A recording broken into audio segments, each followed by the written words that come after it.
Welcome back, YouTube. Today, I'm gonna show you how to break into a car or how to get into your car if you lock yourself out. So a little bit of backstory. Yesterday, I found myself locked out of my car here.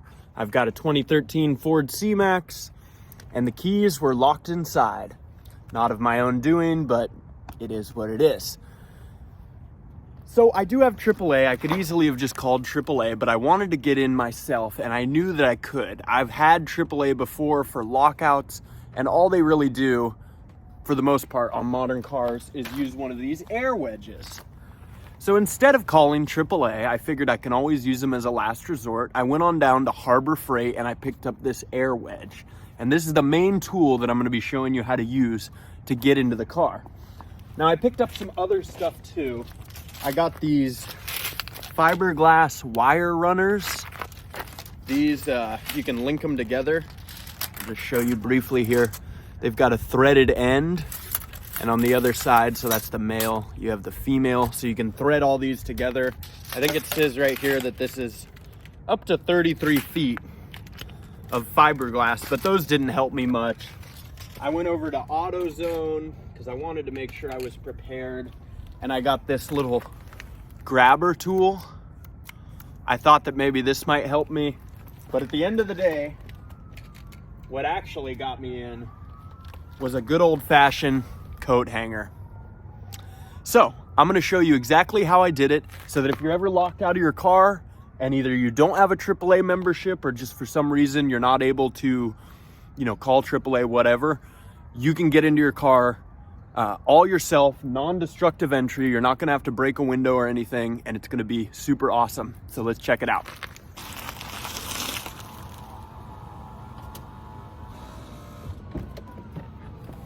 Had to flip my car around there because there was a bit of a glare. So let's get right into it.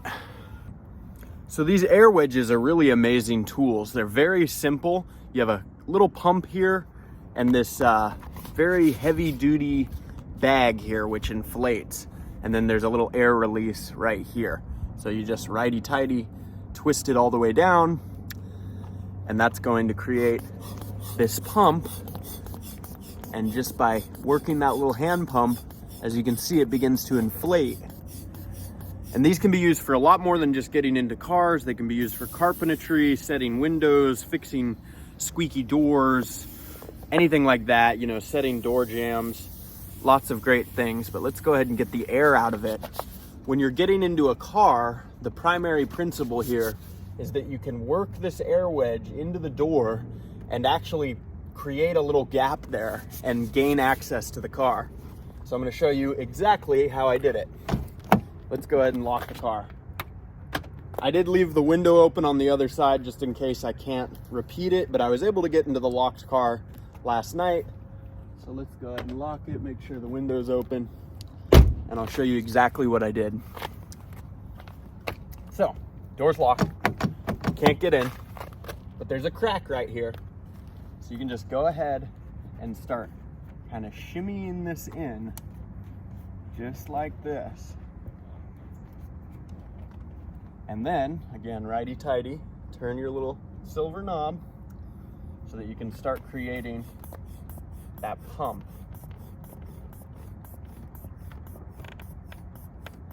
Just like that. Now, it's gonna have a tendency to pop out. It's gonna follow the path of least resistance.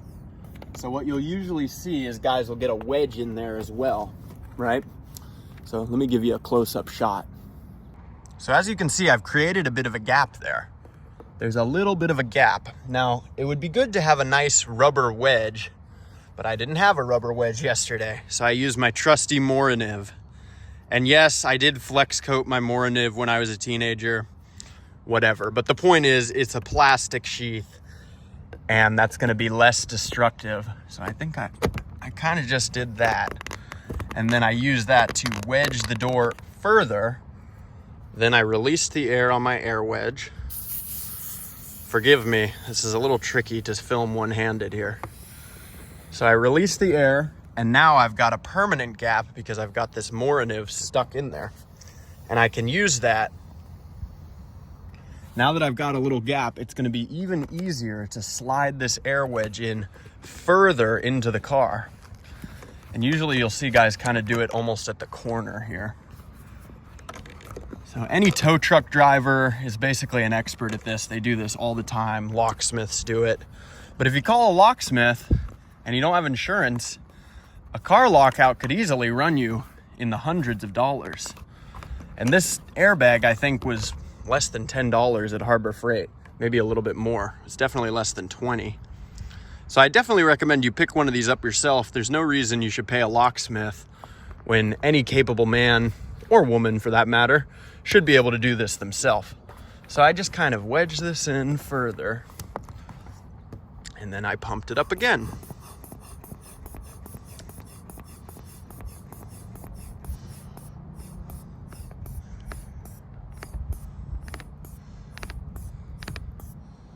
As you can see, I wedged it so much that my Mora is getting loose. So just keep pumping.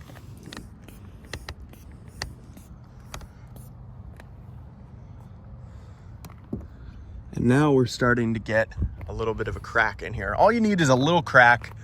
There's a lot of ways to do this, but I'm gonna show you how I made it work. So I took my coat hanger. Again, I had a lot of different tools with me. I had these fiberglass rods. I had this little grabby thing. The fiberglass rods are good, but they're too straight. They're not very bendy. The coat hanger, you can bend any way you need. And that's exactly what worked for me. So I took the coat hanger, I fished it through the little crack I had made. Just have to be careful you don't damage your car. Luckily, I left a couple paint marks, but I don't think I left any real permanent scratches on the car, which is what I was trying to do. Trying to avoid, I should say. There we go. You see that? Coat hanger is in. And there's a couple ways that you can do this. I think I'll actually hop inside the car and show you. Well, the car is locked, so I don't want to set off my car alarm. But like I said, there's a couple ways you can do this. When I've called a tow truck in the past for a car lockout, they have a special made stick that's very bendy and flexible. And the guy just used the airbag. The air wedge, I should say. He got the door open a bit, and then he just reached in and he tapped the unlock. Right, so that's one way. That's what I was trying to do at first with the fiberglass rods, was reach across to the passenger side here and hit the unlock. But that's a little tricky. A good thing to go for is just the door. Most cars, if you pull on the door handle from the inside, it'll unlock. It's a safety feature, keeps people from getting locked in the car and dying. So that's what I ended up going for, and that worked out the best. I was able to just hook the coat hanger. As you can see, I bent the end of the coat hanger into a little hook, and I was able to just fish it through, hook onto this, and pull it open. So let's see what we can do.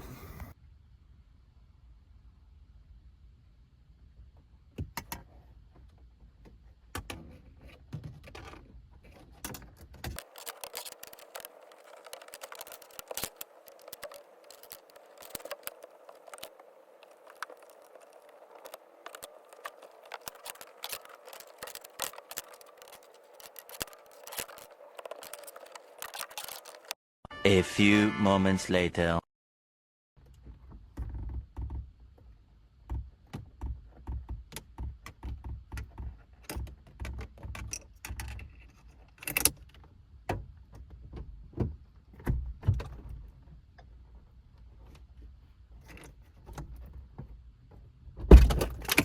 Woo! Thought I'd never get it open. Oh my God, I hope I'm still filming. Oh, thank God. So 4 minutes, 51 seconds. That's how long it took me. Last night I did it in about 30 seconds. So as you can see, it can be a little frustrating. Look, my airbag dropped on the ground. It's definitely something that's a bit of a patience exercise. But nonetheless, boom. Like I said, locksmiths might charge you $200-$300 for a car lockout. It might be a little bit cheaper if you're just doing a lockout, but like if you lost your key and you need to open the car and then have them clone the key, that's going to run you $300 or so dollars. So get yourself an airbag, save yourself some money. As you can see, there's some paint marks here, but these just rub right off. So it's a very non-destructive form of entry. I don't think, at least I hope, that this doesn't mess with the seal of your car door. As you can see, it almost does look like there's a bit of a gap there.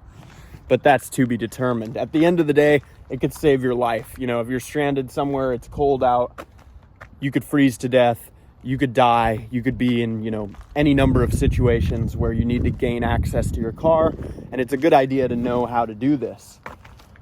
So there you go.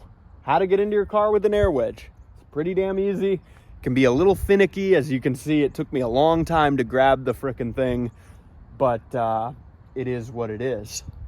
You just fiddle around with it a little, you'll figure it out. So I hope you enjoyed this video. I hope you learned something. Thank you for watching. Let me know if you've ever done this to your car. Have you ever opened it with an air wedge? Locksmiths hate this one little trick. Thanks for watching.